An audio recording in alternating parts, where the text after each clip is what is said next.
I love this sense of, I guess, allowing or accepting that I get from you. You've mentioned it before, and it's coming up again, this whole sense of it's just, I don't have to make it in a particular way.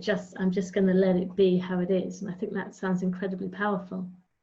Yeah, I think thank you. And I think there's tremendous permission in that, which we don't generally give ourselves. I mean, for instance, anybody that's been ill often isn't shown how to be okay with it. We think, what do you mean okay with it?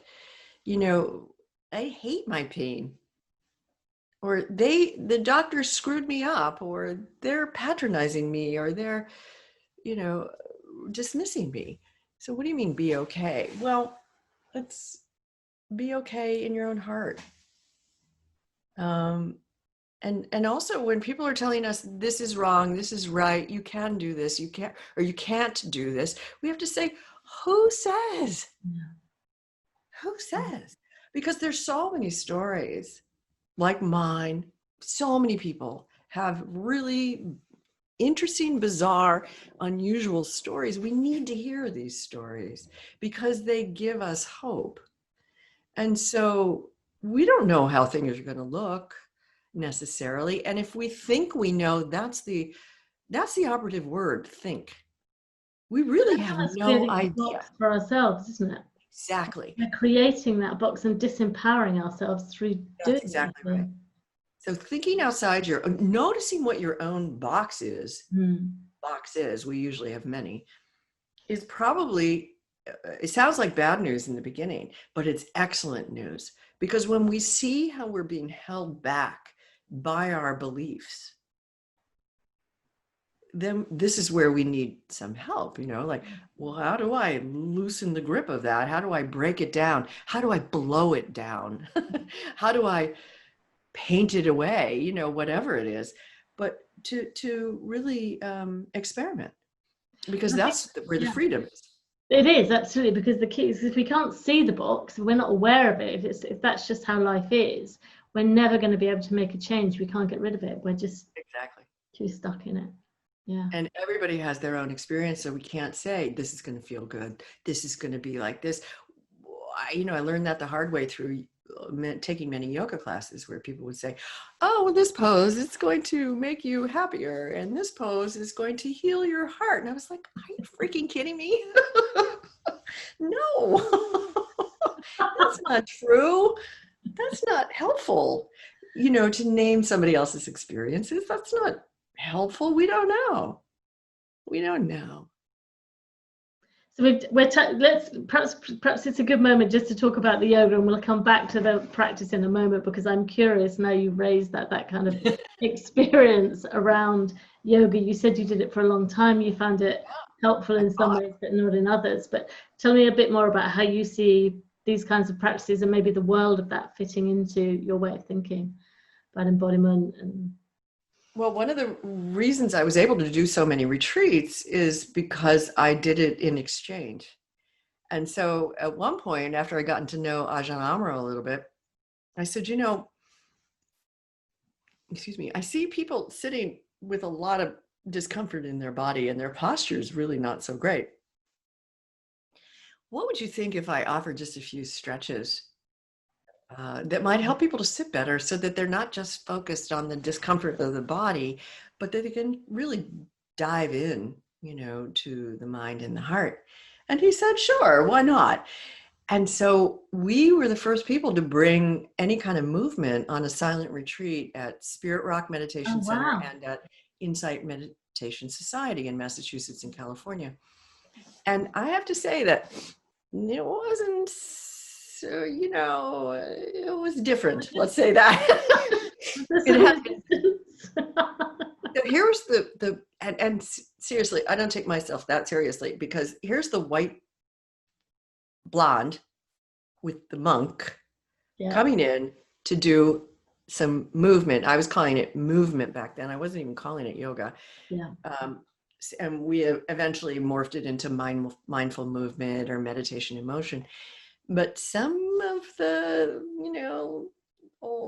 some people would look at us like this, like this is entertainment. Why is this part of the retreat? We should just be sitting still, not fully recognizing some of the benefits of being able to drop into the body and to develop this relationship between heart, mind, and body.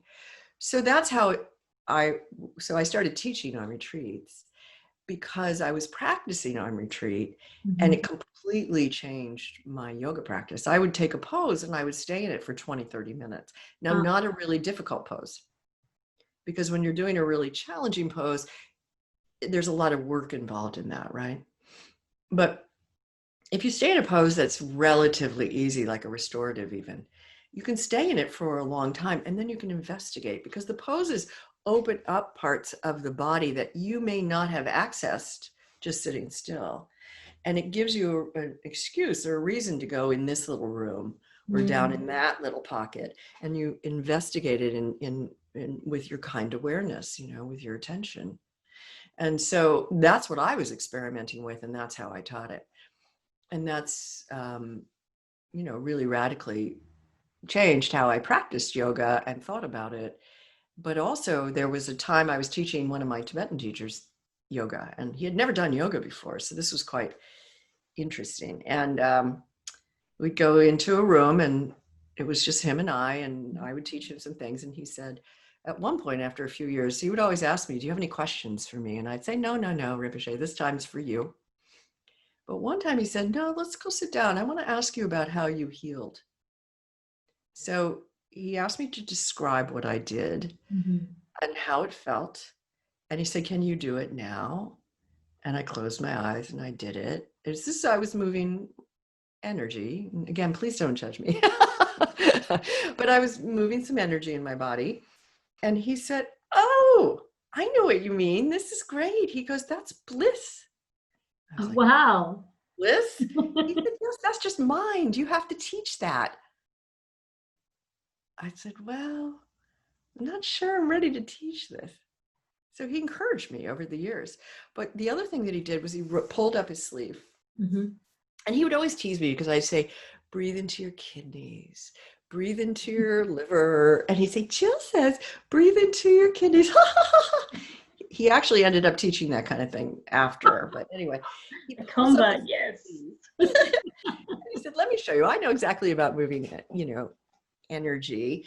And he rolls up his sleeve and he starts to point at his arm. And as he's pointing at the arm, and I can do this partially, you can't see it online, and as he's pointing, the hair and the goosebumps lift up. Yeah. But so I can do that part now. But the bizarre part was that when his finger would leave a particular part of his skin, the hair and the goosebumps would go back down. I was like, wow, I have a lot to learn here. It blew my mind. And that's exactly what you want. Yeah. I think you want your mind to be blown, because there are no boxes in a blown mind. Absolutely. Now, a blown mind might last just a couple of seconds. And then we go back to the relative world, and we put the boxes back on, so to speak, sometimes, or just to a certain extent. But at any rate, that's what radically changed the way I looked at moving energy and things. And then I started to study it a little bit, especially from the Tibetan traditions. I mean, there's a lot, the Thai Theravadins. I mean, everybody's got more secret practices or internal practices. And I came to find out that my experiences that I was having on retreat weren't just mine. And that was the good news. I didn't make them up. They were quite similar to how other people would try to write about them over the centuries. So a lot of practices were whispered, they were whispered from one breath to another's ears. And I sometimes have felt the warm breath on my ear. So there's a lot that we don't know about, and a lot that we discount. And I'm happy to be teaching about this now,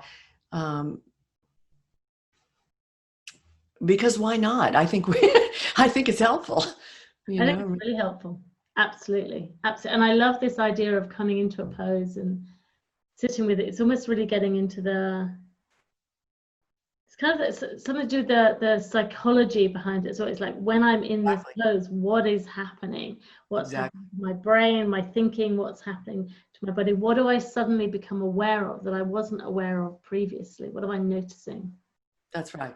Really, that's right. And the body, it turns, for me, the body is this house that I could investigate different rooms and know, oh, well, I stashed this down here from when I was a kid, or my grandparents are up here, and I would investigate in that way. Yeah. And I could ask, I could, clean out, I could give away, I could say, okay, time for you to go, come back another time, so I just was able to use that for inquiry and to work with what was, because the body is storing memory all the time, and the body is sensing a thought and an emotion before it's actually cognized. And if something's not cognized, it doesn't just magically disappear. No, it stays. It goes in, and we know this from trauma work now, right? Yeah. And so it's, investigating the body, I think, is key to understanding the mind and heart more. It's not just through talking, as you and I have briefly said. No, definitely not. Talking is about the story, which is important. We need to do this. This is not a replacement, but it's additionally. Yeah. There's the wordless body, the body that has its own language, that's, in a sense, deeper than thought. Well, it's a different kind of intelligence, I think. That's exactly right. It brings us something, and it gives us a depth and a richness of experience. That's right. Exactly. That's what I see. So in order to be our full selves, we need to approach both, or all of our facets. Absolutely. Wonderful.